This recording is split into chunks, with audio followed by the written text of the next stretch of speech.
everyone, welcome to Channel Awesome's Orbit Report, your source for everything happening around the world in pop culture and entertainment news. I'm Heather Roos, and this is your news for Monday, May 28th. Obviously, today I'm flying solo. Get it? Because the movie just... I'm sorry.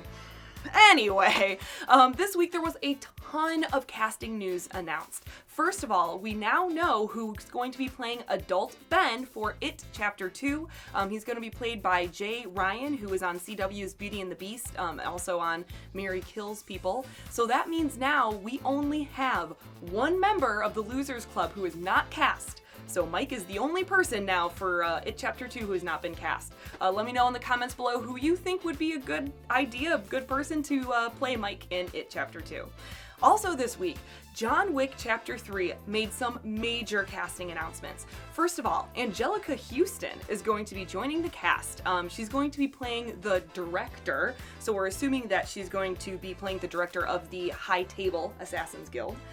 They also announced that Asia Kate Dillon is going to be playing the adjudicator of the High Table. And you may know her from Orange is the New Black or Billions. So it seems like they're definitely going to be, they've been casting some people now within the High Table Assassins Guild, so that's going to be playing a huge part in Chapter 3. Halle Berry is also going to be playing the female lead. And simply, all we know about her is that her name is going to be Sophia. That's it. That's all we know about her, and she is going to be playing a character that is opposite of John Wick. So I'm assuming she has a huge role in it, which I think sounds exciting and interesting. I mean, Halle Berry does action well, so I'm hoping that she has some good chemistry with Keanu Reeves, and this is going to be good news for the film. They also announced that Lawrence Fishburne and Ian McShane will be reprising their roles as well. And again, that's coming out next May, so we got some time to think about it, but I'm excited about this movie. And I'm hoping that this casting news is only good things. Also this week, speaking of action movies, Liam Neeson is going to be cast, it has been cast now, in the Men in Black spinoff. So he's going to be joining Chris Hemsworth and Tessa Thompson in the new Men in Black spinoff. We don't know anything still about Chris Hemsworth or Tessa Thompson's characters, but what we do know is that Liam Neeson is going to be playing the director of the London division of Men in Black. So I'm assuming that a lot of this then is going to be taking place in London, since he is the London director of the Men in Black organization. And we can see more of that coming out on June 14th, 2019. So still a ways away. I'm assuming they haven't quite started the filming process yet. Also this week, the HBO Watchmen miniseries basically dropped their whole entire cast list. But interestingly enough, what they didn't do is tell us who any of these people are playing. So there's been a ton of speculation flying around on the internet about who these people are playing. We do know that the lead is going to be played by actress Regina King.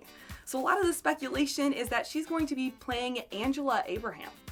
She's also going to be accompanied by Don Johnson, and there's no idea, I have no idea who he could be playing.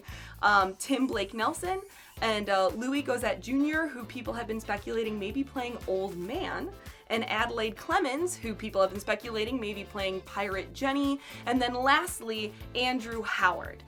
Now, you may be thinking with some of these speculations, where are the main characters of Watchmen that we know, like Comedian or Dr. Manhattan? Well, this week showrunner Damon Lindelof went to Instagram and revealed a little bit more about what exactly we can expect from this mini-series.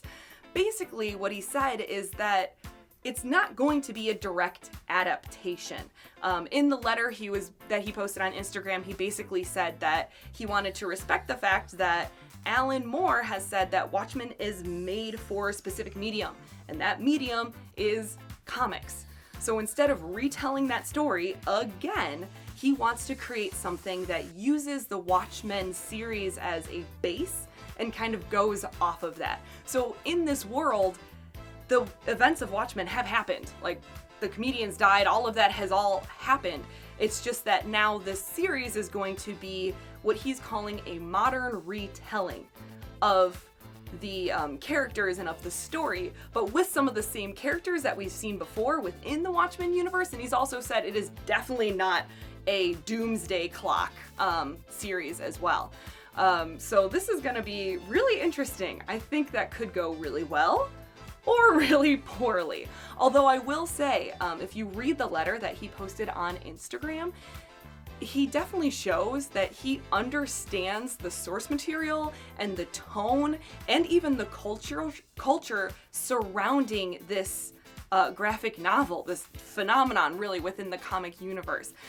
It is peppered with references to the graphic novel. He also says we're going to get some new characters. So that'll be interesting to add some new characters to the Watchmen universe as well.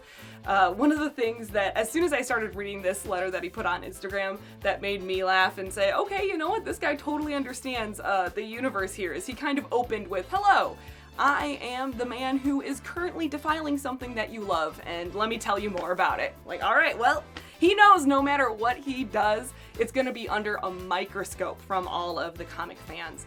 So I'm hoping that this does show that he understands the tone, the intention really behind the Watchmen comics, and is going to stay true to that in the series while still telling his own unique story, because he obviously has some reverence for the source material. So hopefully that's going to go well. In other news this week, with Solo coming out, we got the announcement that Boba Fett is also getting his own standalone movie. Which, why? That's my question for that. I like Boba Fett. He's an interesting character, but we kind of already know his backstory. We already know how he got to be where he is. We already know he's a clone. We already know so much about him, and part of his appeal is that we don't know much about him. So I just don't think this is going to be a great addition to the universe. The only hope that I have is that this is going to be written and directed by James Mangold, who also wrote and directed Logan. So maybe we'll get a really cool, badass Boba Fett movie. Or maybe it's just gonna be unnecessary and boring. We'll just have to wait and see, because there is no news at all about when this is going to start filming or who is even going to be cast as Boba Fett. So we got a long time to pick apart the news on this, but my main question is why? Why are we doing this, everyone? Just because we can? I don't know.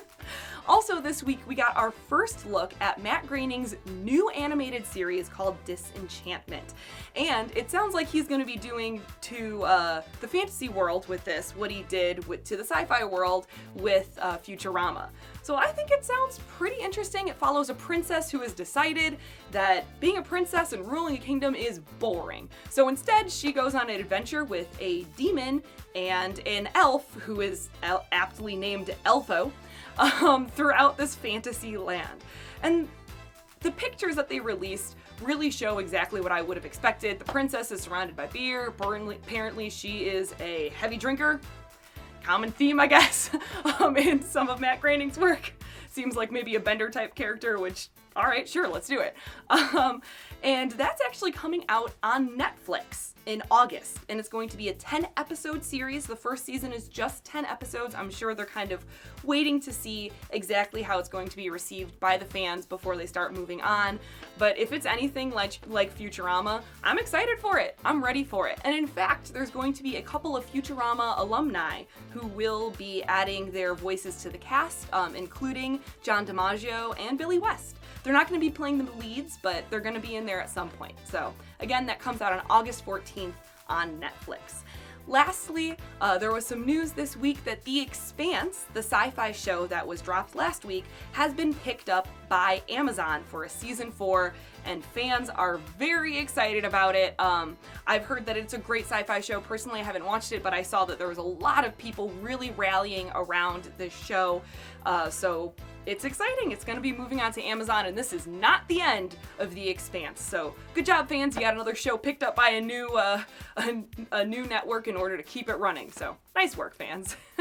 That's going to be it for me this week. Feel free to continue the conversation with me on social media. You can find me on Twitter at Heather Roos, Instagram at HRoos, or twitch.tv/Heather Roos, where I stream on Wednesday nights. Let me know in the comments below any casting news that we missed or any other news that you want to talk about. Until next week, beam me up.